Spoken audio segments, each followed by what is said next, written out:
Volvo C30 Part 3 of the AC compressor and system replacement.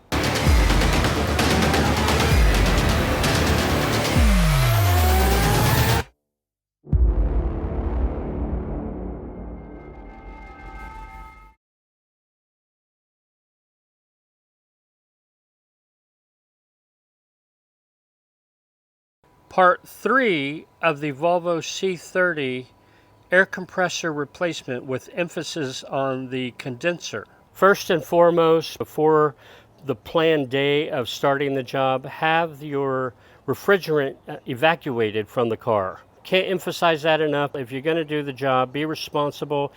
Now, in my situation, because the car is new to us, I had to locate all the components that are being replaced. If you're going to replace the condenser and the dryer, you will need to take the bumper and the headlights out for direct access. The condenser is right up here.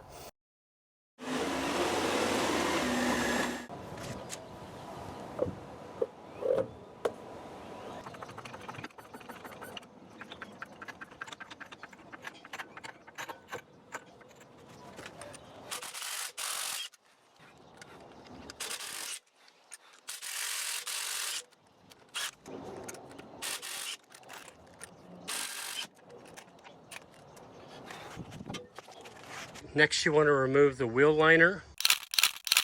If you're only replacing the condenser, there's no need to remove the entire wheel well or this entire skid plate. You can omit some of those things, but you will have to remove all the Torx 25 fasteners that tie the wheel well to the bumper. And there's about 5 or 6 of them. As far as removing the bumper, so that I'm not repeating footage on a part 3 of the video, please see part 2 of the AC system replacement. That's where I show how to remove the lights and the bumper all together. It's a quick and easy job. Okay, this foam piece behind the bumper, inside the bumper, it just slides out. So just slide it out and move it out of the way. And this guy, now that the bumper's not there, this guy will come out a little bit easier. There we go. So move that. That's now gone.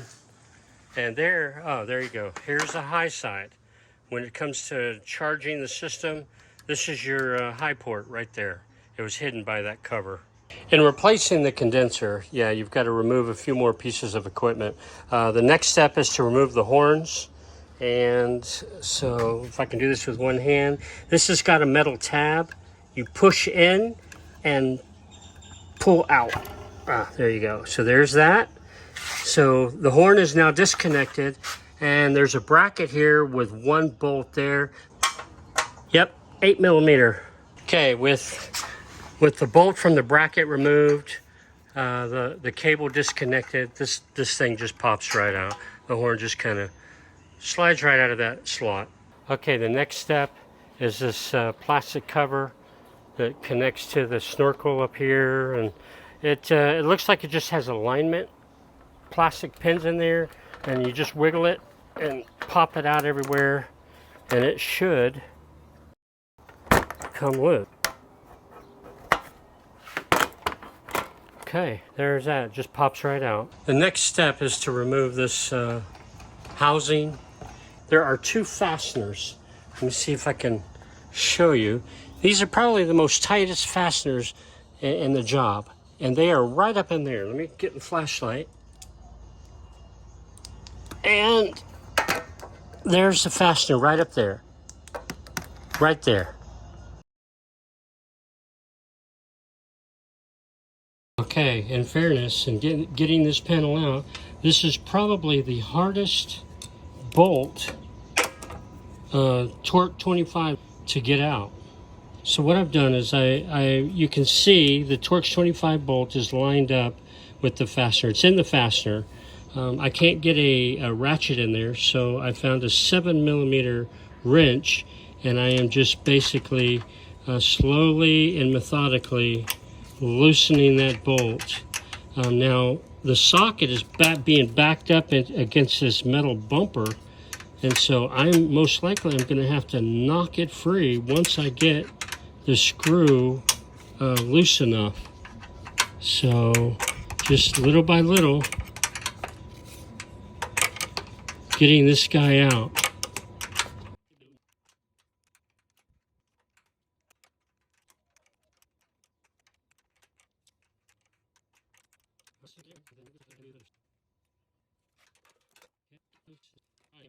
All right, with the upper two torque 25 fasteners removed, I just have to remove these 3 clips. 1, 2, 3. So it should be a matter of pushing and get there. There's that one released. Squeezing right there in the middle and pushing. Got it. 1, 2. Okay, that one's already released. All right. So released. Wow, I've got junk up in there. All right, with the 3 clips released, the 2 bolts released, this thing should tilt up and slide out the bottom.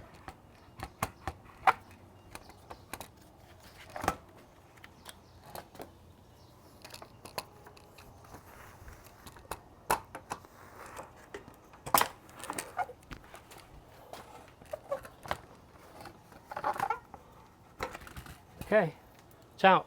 This bracket needs to be removed, and it's held on with 2, actually 4, 2 on each side. 2 number 10 bolts, or 10 millimeter, 1 there and 1 right there in front of my finger. These 2, and then there's 2 on the other side, and then this bracket will have to be connected from this rubber grommet, and it'll drop out. 2 on the other side, and it's just going to drop out when I remove these 2. Okay, there's 1 fastener.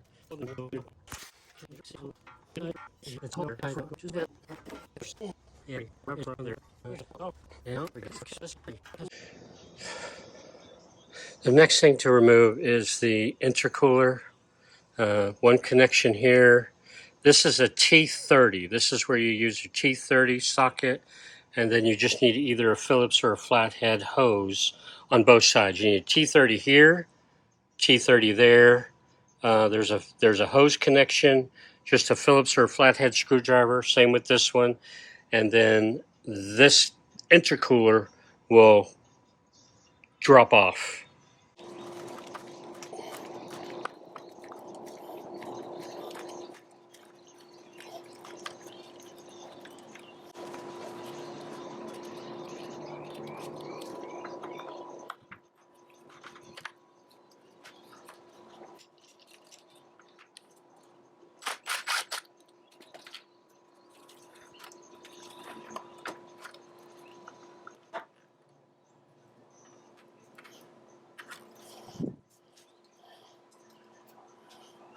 All right, air cooler's out. Most everything is out. I'm looking at removing this cap, which is 3 bolts. 1 there, it's T30 there. It's a T30 there and back there. Remove those. Hopefully this cap will pop out. And please note, before you disconnect any connection to the refrigerant, make sure that your system is empty. Okay, note, before you can remove that last torque 30 fastener, this coolant hose needs to be removed, and these 2 here are a 13 millimeter bolt. But again, before you do that, make sure there's no refrigerant in the system, that everything has been evacuated. Okay, there's another Torx 30 fastener right there that has to be removed. Fastener removed, this bracket comes out, and I put the fastener back in because it's a little bit different. But that helps hold the condenser to this plastic bracket assembly here. The next step is to this cap, now that it's unbolted, will lift straight up. May have to release it from this tab there, 1 there, 1 there. But other than that, this plastic cap, be careful because it's probably brittle, but it'll lift straight up and out.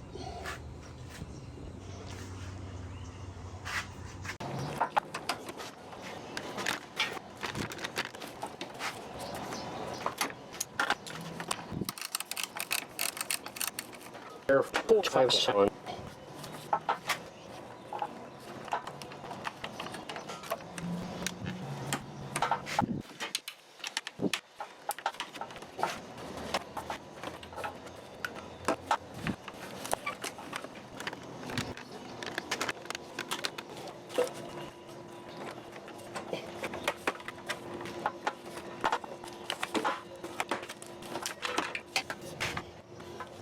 Okay, with the cap removed and the condenser unhooked, there's no other attachments. Should be able to put a screwdriver right down here and start prying it up. And I'm gonna try to lift it, tilt it and lift it straight out this area. Okay, so here's what I'm gonna do. Let's see. Try to just pry it up a little bit. Oh yeah, it's gonna go. See? Okay, so let's see how this goes. May have to lift and wiggle out.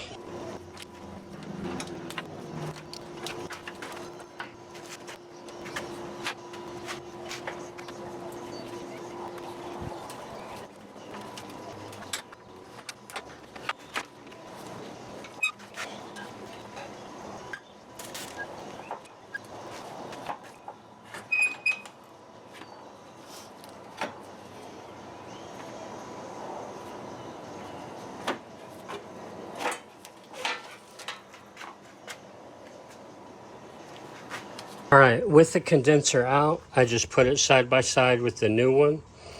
And while the new one gave me one new stud, it appears that I need two. So I'm gonna have to take these two studs out of the old one and reuse them here. Now, I've noticed that in the top of this, there's a torque 20 that will fit in there, that I can probably twist that stud out, both of them out, and then I'll put them in here.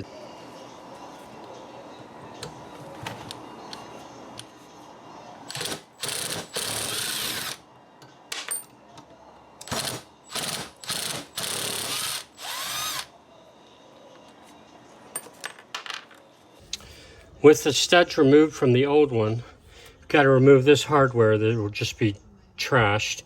But these are a 15 millimeter bolt head, so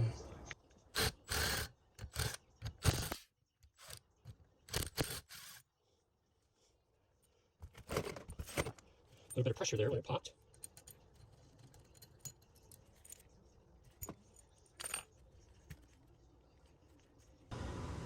All right, with the new condenser, installing it is virtually in the reverse order. So I've begun installing mine and just install everything else in reverse order.